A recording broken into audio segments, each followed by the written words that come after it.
It's been a good 2 weeks since Windows 10 was declared dead, and if you have a machine that can't upgrade to 11, you still have some options.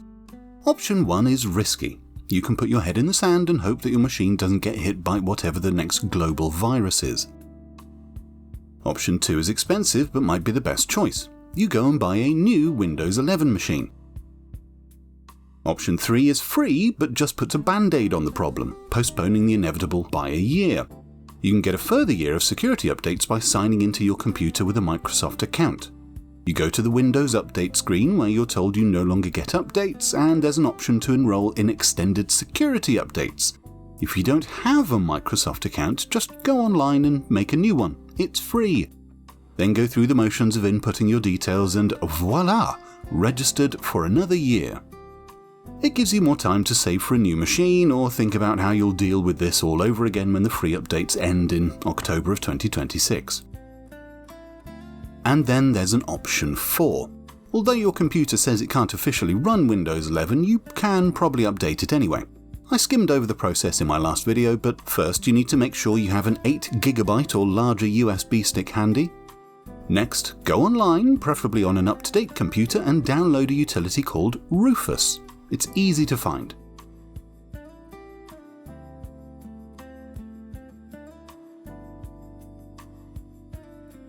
Then look online for Windows 11, and you'll get an option to download Windows 11. You want the ISO disk image, not the installation media. Follow the message boxes until you can download the ISO file.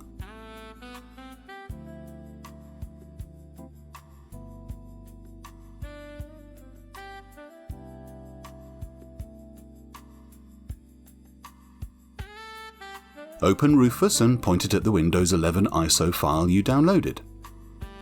There are options for the target system here, so pick the one for your computer.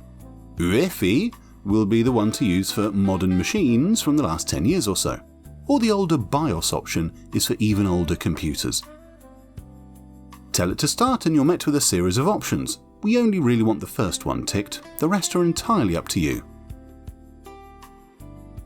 You get a warning telling you everything on your USB stick will be destroyed, and then over the next 4 to 5 minutes it copies over all the files you need to install Windows 11.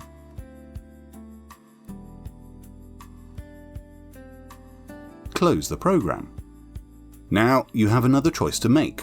You can either update to Windows 11 by booting from the USB stick on startup from your machine if you know how to do that. There's normally a button to press on the keyboard to bring up a boot menu. Or you can turn on your computer as normal and pop the USB stick into it. If you go into the USB stick contents from your computer drive list, there is a setup program. Run it. Follow the instructions, and when it says change how setup downloads updates, say not right now. I turned my Wi-Fi off just in case. The setup will check its files and then the hardware, and then you get the unsupported hardware message. Accept it and move on, and then there's no turning back.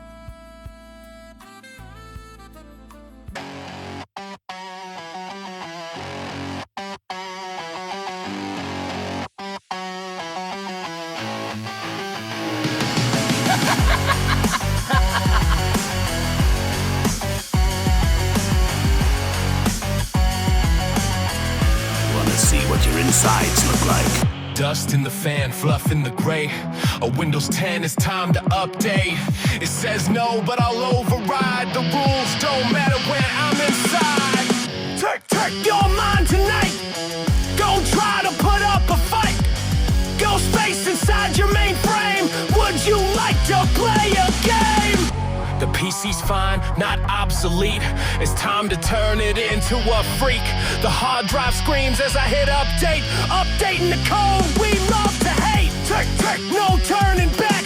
The ghost tweaks code with the bypass hack. The PC groans, the platters spin. Update done, now let's begin.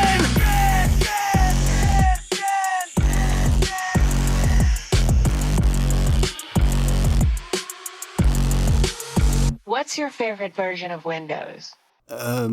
Windows XP?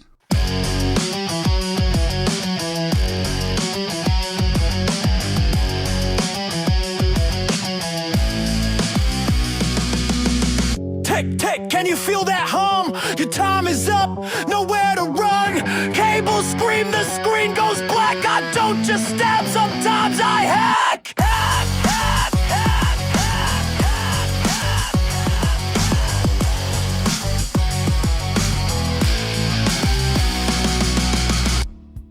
Apologies for the song, I said I'd do one for each video, but I never said they'd be good. As you can see, this 10-year-old Surface 3 tablet is running on a totally unsupported Intel Atom CPU. It's been successfully updated from Windows 10 Home to Windows 11 Home. If you decide to do this, you can always roll back to Windows 10, but then you'll have the same decision as before: scrap it or get updates for a year. I have several family members on computers that don't support Windows 11, and I'll be pointing them at this video to show them what they can do. Well, that's it for this one. I hope it helped, and I'll see you in the next one. Bye-bye!